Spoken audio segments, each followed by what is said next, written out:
ஒரு பெண் யாரை ஈன்றெடுப்பாளாம்? தன்னுடைய எஜமானியை ஈன்றெடுப்பாள் என்று ரசூலுல்லாஹி ஸல்லல்லாஹு அலைஹி வஸல்லம் அவர்கள் ஒரு முன்னறிவிப்பு செய்தார்கள். என்ன பொருள்?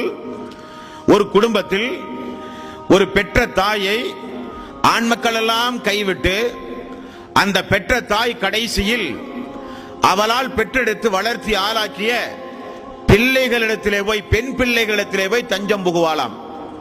பெண் பிள்ளைகள் தான் பெற்ற தாயையே பராமரிக்கிற ஒரு காலம் வரும். பெண் பிள்ளைகளிடத்தில் தான் பெற்று வளர்த்தி ஆளாக்கிய தாய்கள் எல்லாம் தஞ்சம் புக வேண்டிய ஒரு சூழ்நிலை ஏற்படும். அப்படிப்பட்ட ஒரு நாள் வராமல் இந்த உலகத்திற்கு உலக அழிவு நாள் கிடையாது என்றார்கள் ரசூலுல்லாஹி ஸல்லல்லாஹு அலைஹி வஸல்லம்.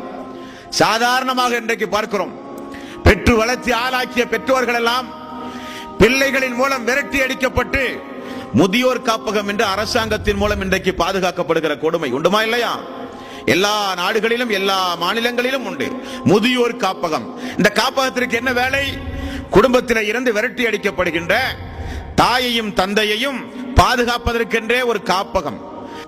அல்லாஹ் சொல்லுகிறானே, சிரமத்திற்கு மேல் சிரமப்பட்டு கஷ்டத்திற்கு மேல் கஷ்டப்பட்டு உன்னை வளர்த்தி ஆளாக்கி அவர்களை சீ என்று கூட நீ சொல்லிவிடாது. 17வது அத்தியாயத்தில் அல்லாஹு தஆலா நமக்கு போதிக்கிறான், உன்னுடைய பெற்றோர்கள் மிகுந்த சிரமப்பட்டு உன்னை வளர்த்தி ஆளாக்கினார்கள். இரத்தத்தை பாலாக உனக்கு தந்தார்கள். அவர்கள் கருவில் உன்னை சுமக்குகிற பொழுது எவ்வளவு சிரமப்பட்டார்கள், எவ்வளவு கஷ்டப்பட்டார்கள்.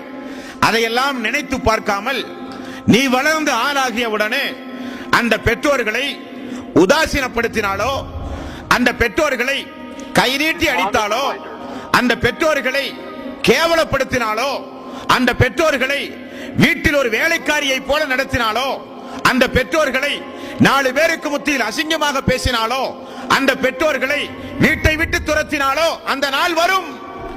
அது கியாம நாளின் அறிகுறி என்று நபிகள் நாயகம் ஸல்லல்லாஹு அலைஹி வஸல்லம் அவர்கள் சொன்னார்கள். ஆகவேதான் தாயின் காலடியில் சொர்க்கம் உண்டு என்றார்கள். தாய்க்கு செய்கிற பணிவிடையின் மூலம் நீங்கள் சொர்க்கமே செல்லலாம்.